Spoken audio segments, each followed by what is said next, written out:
Please welcome. Hello, good afternoon.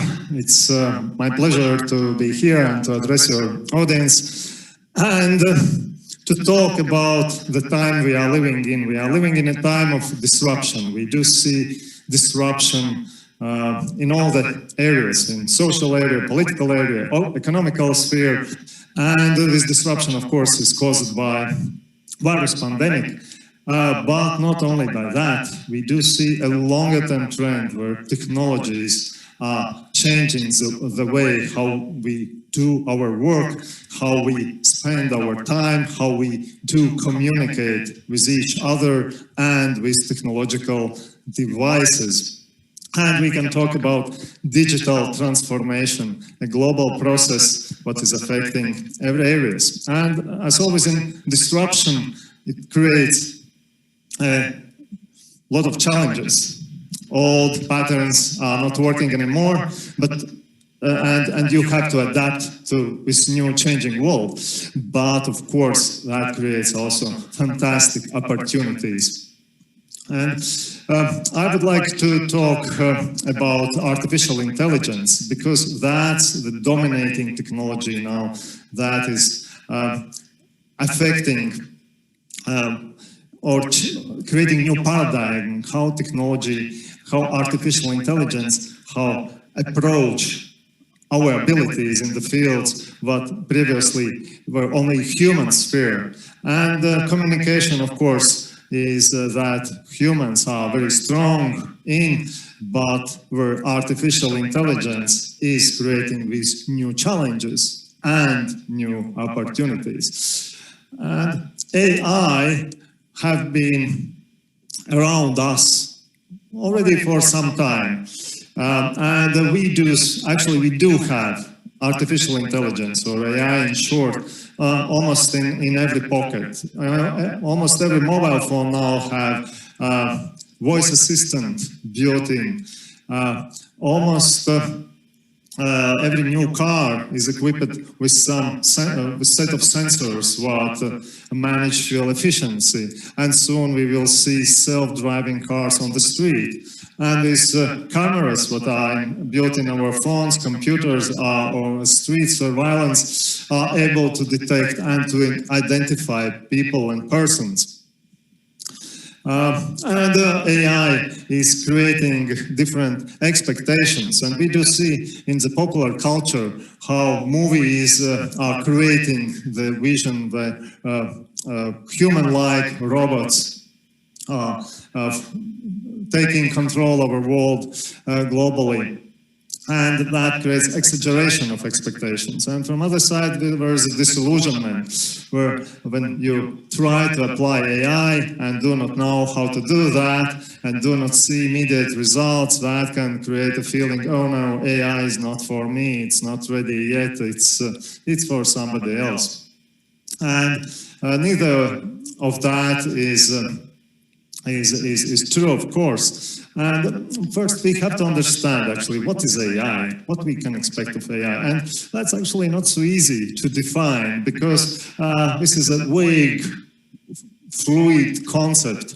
And there are different definitions in different sources. But in general, with AI, most people do understand machine capabilities of computers to do things that previously were possible only by humans. And these are understand human language, recognize images, make decisions, drive cars, and create some artistic artifacts. And actually, these ideas that machines could be so capable started already with the first computers many decades ago. And I particularly like this famous movie by Stanley Kubrick, 2001 Space Odyssey. That this movie recently, a few years ago, celebrated its 50 years anniversary, half of the century. So those concepts that are in that movie, actually, this hollow computer, which is able to communicate in human language, in voice, to understand what you ask, to provide answers, to control spaceship, and to read lip movements, and finally to take control over this spaceship. These capabilities are here and now. And why? Why it took so long, half a century? And what happened about 5-7 years ago that made AI such a big thing today? And there are three major factors what I want to talk about. And one of those is smart algorithms. Smart algorithms what try to mimic how humans think. And we call these algorithms neural network algorithms, like resembling human neurons. And these algorithms have many individual computing points that work in parallel and create a big network of calculation, and is very capable, of course. And these algorithms are able to learn from human data and to generalize human data. And if we have a lot of data, for example, in the field that we do work, in translation field, if we have millions and millions of human translated sentences and feed this information to these smart algorithms, we are able to generalize and to find out all the effects in translation and be able to translate totally new text, never saw text. And this is how translation systems like our system or Google Translate does work. It learns from human translated data to translate any information in any language where data is available. And data is so critical for this factor. And you can see on this slide, we do have massive proliferation of data nowadays. Data, the volume of data available digitally, online, is growing exponentially.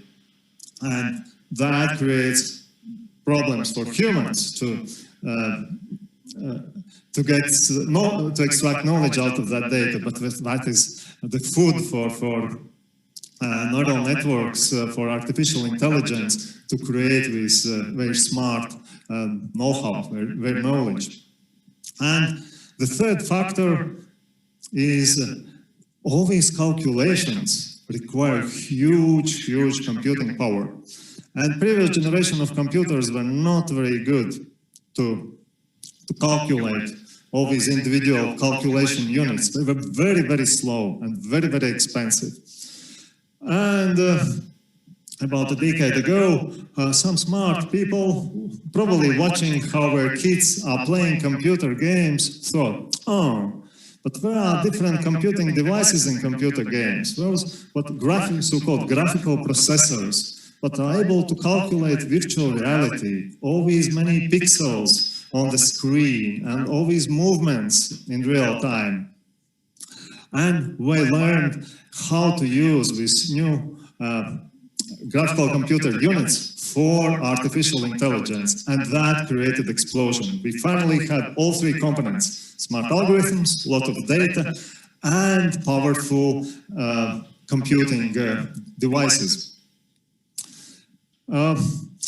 And so AI is a very big thing now. Some political leaders east from us said a few years ago that those powers who will lead in artificial intelligence will control the world. And we do see a competition in AI, competition on company level and competition on global level. And Europe in this field wants to be the leader in developing AI, but not just any AI, but artificial intelligence that's based on human values, on ethical values, to make AI accessible, inclusive, trustworthy, so that we can trust decisions made by these machines but these machines work for us and do not work against anybody, even any individual. No individual could be harmed by AI, and it's important to build in those mechanisms when developing these technologies. And talking about communication, we humans, with the advent of AI, have to think what distinguishes us from other living creatures or from these machines. What is so special about us? And for a long time, we thought that language is distinguishing feature, distinguishing skill. What do we have? And human language is a very, very powerful instrument. We do communicate in language. We preserve information in language. We share information in language, not only information, but also emotions. And so language is so important for us. And this is why it's important to teach artificial intelligence our language, to understand us by using human language. And this is what we do here in Baltics, working on language technologies that enable translation between different languages, what are able to understand spoken language, and what are able to extract knowledge out of massive volumes of information, and to apply these technologies in widely used applications so that everybody can benefit from these techniques.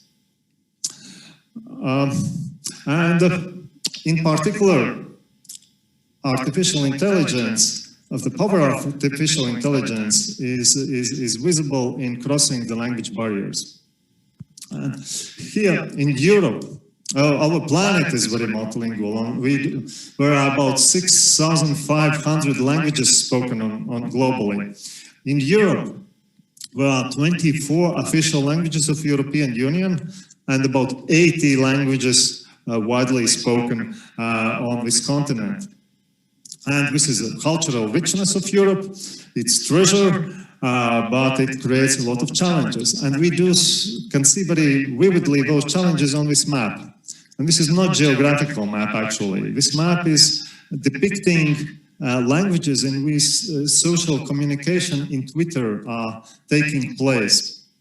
And you can see that communication language almost exactly resembles geographical map of Europe, meaning that Europe is divided not just by geographical borders, by national borders, but also by language borders. And what to do about that? Some may say, oh, why not to use English for all the communication? Because almost everybody can speak English nowadays. But it's by far not true. And that statistic shows that more than 60% of Europeans do not have enough English skills to hold even a simple conversation. And that has economical impact because people do not want to buy products or services if they are not provided in their language. And I think the same applies to consultation work. People want to receive advice in their language, and that's very obvious. But sometimes it's difficult. What to do if you cannot speak in this language? If translation is too expensive, or you have to provide information in real time. Here we are happy to have for this conference human interpreters who are doing very great work, but it's not always feasible to have human translating the information that you need to deliver. So machines can be extremely useful to cross the language barriers for including all the communities in global information sharing, providing access to information, and empowering in creation multilingual content. And I want to provide you some very concrete examples and how to do that. And I hope these examples will ignite your interest to apply AI, maybe in your work, in your applications. And one example is using AI to cross the language barriers for EU Council presidency. Every half a year, some country in European Union take over organizing the work of European Union. And it's a presiding country at the European Union Council. And there are hundreds and hundreds of events organizing by that country, and thousands of documents and people involved. And the language challenge is very obvious in this case. And so we developed a machine translation solution that is empowering both staff members of presidency, politicians, visitors, every European can access this information in their language by using machine translation. Tools that are available online, that are secure, that respect privacy of people, privacy of texts that are translated, and integration in the presidency website. And here you can see current German presidency website. All the information instantly can be translated in this example between French, Bulgarian, you see different script, and you can choose any EU language and get instant access to information the same moment this information is published. And actually, this is very technologically, it's an advanced feature, but for users, it's a few lines of code that you have to put on your website, and the same features, the same facilities can be integrated into any website to make it multilingual. And more than 150 million words have been translated by this technique. And this first idea of developing such tools started here in Latvia back in 2015, and from that time every EU Council presidency has adapted this solution, so it's a well-proven and efficient tool. But that was about machine translation. But how else AI can help? Now let me give you another example from Latvia. And we, as all the countries globally, were terribly affected by this pandemic.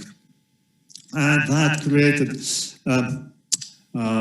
a lot of challenges and also the drive to help, to support. And we, at our company and other companies in Latvia, thought, what can we do with AI to help people during pandemic situation? And one area when we talked with people was that they were very confused. And you know, especially in the spring, situation changes so fast. There were many information sources, social media, official channels, interviews, different opinions, and where to find trustworthy answers to frequent questions what people had and still have about pandemic, what to do, where they should do tests, should they worry, what are restrictions and lockdown conditions. And we understood that there is a lot of information available, but it's confusing, it's multi-channel, and people people need help, and AI can help in this. And we created virtual assistant, or we call it chatbot, a robot with which you can communicate on social media, asking questions and getting answers. And you can use it on your mobile phone, or it is integrate on your website and ask questions related to COVID situation. And with this tool or with support available 24/7 and updated with all the up-to-date information by the tech company in Latvia, telecom operator and the online provider, is proven to be very useful by users. Many users use it as a first source for information, and by institutions, municipalities that are very close to people and what is on the front line to answer to these questions, integrated with COVID bot virtual assistant on their websites. And similar technologies using existing tools, existing AI power to create those question answering systems can be used, of course, in consulting work. And it's not very huge development what is needed, because AI is very smart, especially if you have data to train it on. And in Latvia, actually it's interesting to see that public administrations, government, is actually the leading work on implementing AI in public sector, in e-government services. And we do have in Latvia the platform called Hugo.lv that provides all these essential services like secure and quality machine translation, speech understanding, virtual assistance. And you do see that many institutions are using virtual assistants on these platforms, and in a month or two we can create verbot answering questions for that institution. And such similar solutions, of course, are available also in consulting business. But in the last part of my presentation, I would like to emphasize that communication is not just about delivering information. And we first saw it when we developed virtual assistant Laura that can answer to many factual questions. Actually, he gets know-how. Artificial intelligence learns from Wikipedia, and we thought people will use that to get information from trustable sources on any generic facts, capitals of countries, economical data, and so on. But it turned out that 90% of interactions are social interactions. People want to socialize, and that is our essential human need, to have like social connection through communication. And so if we look on the communication theory, information is only the fourth basic function of communication. The first one is control, to influence the behavior of person, to say what you have to do or where to do. For example, communication that I have to go to this conference and this time, or we have this, the next presentation following my presentation. This is control function. Other function is motivation function, motivate people to do certain things. And then emotional expression. It's extremely important for us as humans. And information is only the first one. Yeah, probably I will skip a few slides, but I would like to emphasize ability of humans, what is not inner power of artificial intelligence. And its ability not just to speak and communicate, but to listen. And listening is maybe more important than talking. And maybe you in your professional career have seen those situations when you just listen to people with open mind, with open to their feelings, to their emotions, and by just listening them, by just providing your attention to their needs, you help them to find a solution without expressing any advice verbally. And so deep listening is extremely important, and this is our human capacity. And AI can deliver information and free us and give us time for listening, for devoting our attention to human communication. And AI, there are areas where AI can be very useful, and there are areas where not. For example, I was struck by one international organization what put a target. We want to help to solve the poverty problem globally. Why not to use satellites and to monitor global situation and get a lot of data from satellites, and then to understand where are poverty problems on the globe and with trends from satellites, how to solve that. I believe this is not going to solve problem of poverty. To solve problem of poverty, you have to go to people, you have to listen to them, you have to understand their problems, and you have to help them to see opportunities, how they can find solution, and they can find new job, new income, new opportunities.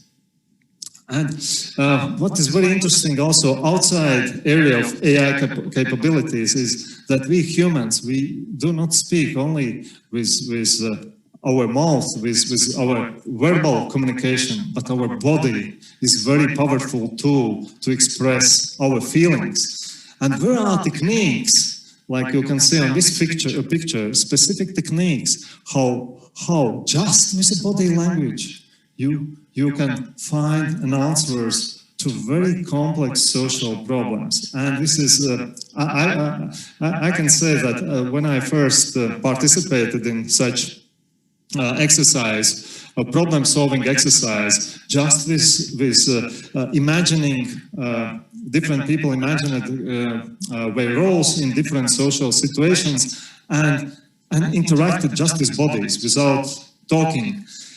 And it's so amazing how solutions can be found what could not be found by logical analysis. So we humans, we do have very complex intelligence, and it's not informational intelligence only. And all these other areas of intelligence are our power, what we can devote attention by living simple work of answering to frequent questions, for delivering information, for analyzing data to artificial intelligence. So artificial intelligence is extremely useful, and let's embrace AI where its power is so strong, and do not forget to make human communications, our communications, more human. Thank you very much. Thank you, Andres. Can I ask you to join in for a little discussion? And I understand it's quite a strange situation when you have finished your work and there's no round of applause, no cheering and saying, yay, go for it. But we have an opportunity to write down questions in the chat box.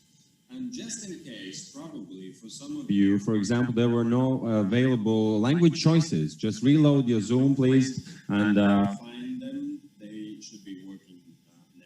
That's for some our listeners and viewers.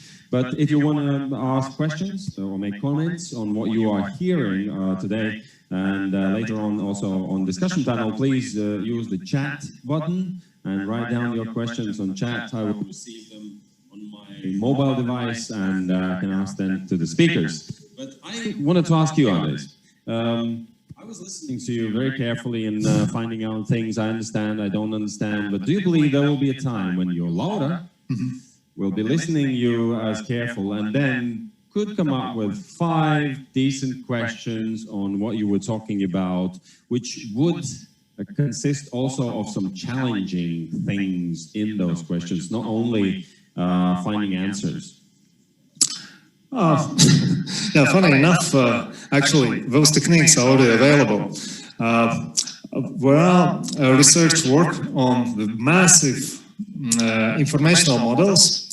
Actually, almost all the books in the Congress Library in the US have been processed by these machine learning algorithms. And when, that knowledge can be used on the top of what, for example, in this case, I talked about to generate questions, to express opinions, and so on. Very recently, The Guardian published an article fully written by artificial intelligence. And that capacity is amazing. That means that speakers will be afraid to talk in front of the machine. The machine will always know more. Yeah, but that's, how to say, factual knowledge or informational knowledge. And we do have this emotional intelligence. We make our decisions not just based on information, but also on these social, emotional connections. So you are working very deeply on artificial intelligence concerning languages, translations, information. Do you see any tendencies on how artificial intelligence can be used or is used already in agriculture and farming? Can you fantasize on that? Oh yeah, precision agriculture is one of the examples. I know about research work done in Germany by automotive companies what cooperate with agricultural institutions. And what do they do? When machines do have this sensors, what can detect when rain is raining, to clean your windshield. And this information is detected by sensors, and why not to share that information? And by collecting information from many machines, many cars driving across the country about where rain and how long rain is raining, you can very precisely detect how much water is needed in that area for irrigation. All right, then the question is on laws, because there's like 5 years ago, one of the biggest questions on robotics and artificial intelligence was lawmaking. There was a European task force for lawmaking on these questions, and they said it's the biggest challenge, the responsibility on what is happening in artificial intelligence machines and robots. So how far we are there? Yeah, that's an area where are a lot of debates. There is a high-level expert group established by European Commission on this, which provides certain guidelines on regulations. But the idea is to understand in which areas application of AI can have critical consequences, and in those areas there should be very clear regulation about putting those AI devices in application, because consequences could be very dear.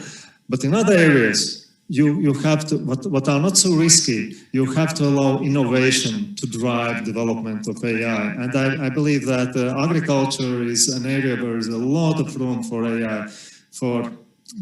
And this was just one example, but where could be many examples how you can apply that. And by the way, how to get inspiration for that, there is a very great course developed by Helsinki University, translated in many languages, on the basics of AI. So if you are interested in these topics, I encourage you very much to go to find online this course, AI Basics, and you will understand much better how AI can help in your context for your work.